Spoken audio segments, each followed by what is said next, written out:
Good afternoon. आज हम लोग देखते हैं परमाणु के बारे में। ये किसका चित्र बना हुआ है? परमाणु का। परमाणु के अंदर क्या होता है? नाभिक। क्या होता है? नाभिक। और नाभिक में प्रोटॉन और न्यूट्रॉन होते हैं। ठीक, क्या होते हैं? प्रोटॉन और न्यूट्रॉन होते हैं। जबकि इलेक्ट्रॉन नाभिक के बाहर चारों ओर चक्कर लगाते हैं। इलेक्ट्रॉन नाभिक के बाहर चारों ओर चक्कर लगाते हैं और जिसके कारण परमाणु क्या होता है? उदासीन होता है। जिसके कारण परमाणु उदासीन होता है। क्यों? क्योंकि जितने प्रोटॉन होते हैं उतने ही इलेक्ट्रॉन ठीक बाहर चक्कर लगाते रहते हैं। तो जितना इलेक्ट्रॉन पर ऋण आवेश उतने प्रोटॉन पर धन आवेश, धन और ऋण मिलकर के उदासीन बन जाते हैं, एक दूसरे के प्रभाव को कैंसिल कर देते हैं। अब देखते हैं हम लोग आयनों का बनना। आयन का बनना अर्थात धनायन और ऋणायन कैसे बनते हैं। तो आयन कितने प्रकार के होते हैं? आयन दो प्रकार के होते हैं। एक होता है धनायन और दूसरा ऋणायन। हम बात करते हैं जैसे सोडियम का परमाणु है, ये कैसे बनेगा? धनायन या कैसे बनेगा ऋणायन? तो हम लोग इसकी मैकेनिज्म को समझते हैं। सोडियम का परमाणु क्रमांक 11 होता है। सोडियम का परमाणु क्रमांक 11 होता है। अगर हम इसका इलेक्ट्रॉनिक विन्यास करते हैं तो इसका इलेक्ट्रॉनिक विन्यास आता है 2, 8, 1। ये हो गई इनकी कक्षाएं। ये हो गई इनकी कक्षाएं। 3 कक्षाएं हैं। तो ये हो गया सोडियम का नाभिक। पहली कक्षा में 2 इलेक्ट्रॉन, दूसरी कक्षा में 8 इलेक्ट्रॉन और तीसरी कक्षा में 1 इलेक्ट्रॉन। अब आगे हम देखते हैं ये क्या करेगा? अपने अष्टक नियम का पालन करेगा। किसका पालन करेगा?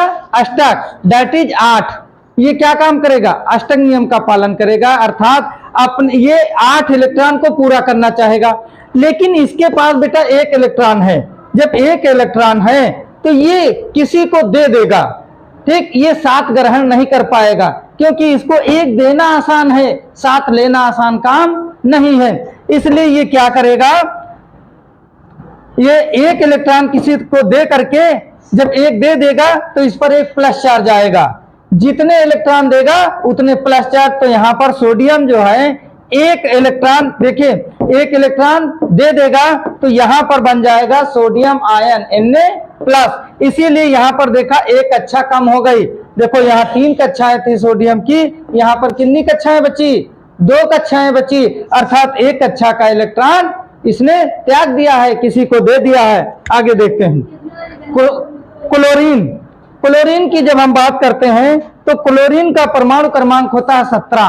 कितना होता है? 17। इसका हम इलेक्ट्रॉनिक विन्यास जब करते हैं तो होता है 2, 8, 7। कितना होता है? 2, 8, 7। इसकी पहली कक्षा में देखिए 2 इलेक्ट्रॉन, दूसरी कक्षा में 8 इलेक्ट्रॉन, 1, 2, 3, 4, 5, 6, 7, 8 और तीसरी कक्षा में इसके बेटा 7 इलेक्ट्रॉन, 1, 2, 3, 4, 5, 6, 7 इलेक्ट्रॉन। अब देखिए इसकी जब आखिरी कक्षा में यह 7 इलेक्ट्रॉन है तो ये क्या काम करेगा? सोडियम से 1 इलेक्ट्रॉन ग्रहण कर लेगा। सोडियम से क्या करेगा? जैसे ही ये 1 इलेक्ट्रॉन ग्रहण करेगा तो इसके आखिरी कक्षा में देखिए पहली कक्षा में 2 थी, दूसरी में 8, अब तीसरी में भी कितनी हो जाएंगी? 8 हो जाएंगी। देखिए 1, 2, 3, 4, 5, 6, 7, 8। इसने अपना भी अष्टक पूरा कर लिया और जैसे ही इसने 1 इलेक्ट्रॉन का ग्रहण किया और क्या बन गया? Cl-। इसीलिए इसके ऊपर चार्ज कौन सा आ गया? Cl-। इन्होंने अपना 1 इलेक्ट्रॉन दे दिया था, अर्थात सोडियम ने 1 इलेक्ट्रॉन दिया था, इसलिए इस पर एक पॉजिटिव चार्ज आ गया और बन गया Na+।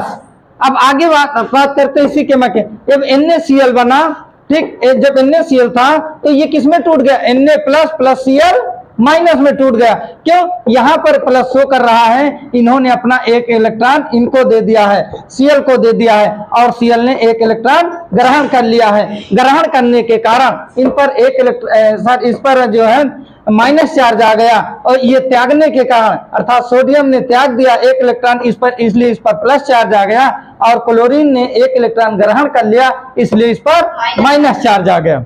आगे समझते हैं बेटा संयोजकता क्या होती है। ठीक, काफी एग्जामों में पूछा जाता है कि संयोजकता से आप क्या समझते हो, या हाइड्रोजन की संयोजकता कितनी होती है, ऑक्सीजन की संयोजकता कितनी होती है। तो आज हम लोग यहाँ से समझने का प्रयास करते हैं। संयोजकता अर्थात वैलेंसी, यानी किसी भी तत्व का जो परमाणु है, किसी भी तत्व का एक परमाणु हाइड्रोजन के कितने परमाणुओं से संयोग करता है। किसी भी तत्व का एक परमाणु हाइड्रोजन के कितने परमाणुओं से संयोग करता है, तो वही क्या कहलाता है, उसकी संयोजकता कहलाती है। जैसे तत्व का नाम है हाइड्रोजन, इसका संकेत होता है 1H1। 1H1 अर्थात ये इलेक्ट्रॉन है, यही प्रोटॉन है, एक न्यूट्रॉन है, ये संख्या बता रहा है, 1H1 बता रहा है एक इलेक्ट्रॉन, एक प्रोटॉन और एक हाइड्रोजन में न्यूट्रॉन 0 होते हैं। ठीक, अब आगे देखो, इसका बेटा जब इलेक्ट्रॉनिक विन्यास करेंगे तो ये एक ही आएगा। क्या आएगा, एक ही आएगा। ठीक, तो इसलिए इसकी संयोजकता क्या आ जाएगी, एक। आगे चलते हैं, कार्बन। कार्बन का होता है 6C12। कार्बन का क्या होता है, 6C12। जब हम इसका इलेक्ट्रॉनिक विन्यास करते हैं तो होता है 2,4, होना चाहिए 2, 8, 6, लेकिन जब 8 की संख्या इसके पास नहीं थी तो 2,4 हुआ। पहली कक्षा में 2 इलेक्ट्रॉन, अगली कक्षा में 1, 2, 3, 4 इलेक्ट्रॉन, अगली कक्षा में 4 इलेक्ट्रॉन। इसलिए अब ये क्या काम करेगा, या तो ये 4 इलेक्ट्रॉन किसी से ग्रहण कर लेगा या तो 4 इलेक्ट्रॉन किसी को दे देगा। ठीक, तो इसकी जब आखिरी कक्षा में 4 इलेक्ट्रॉन, इसको अष्टक पूरा करने के लिए कितने इलेक्ट्रॉनों की आवश्यकता है, 4 की। इसलिए कार्बन की संयोजकता 4, इसलिए कार्बन की संयोजकता 4।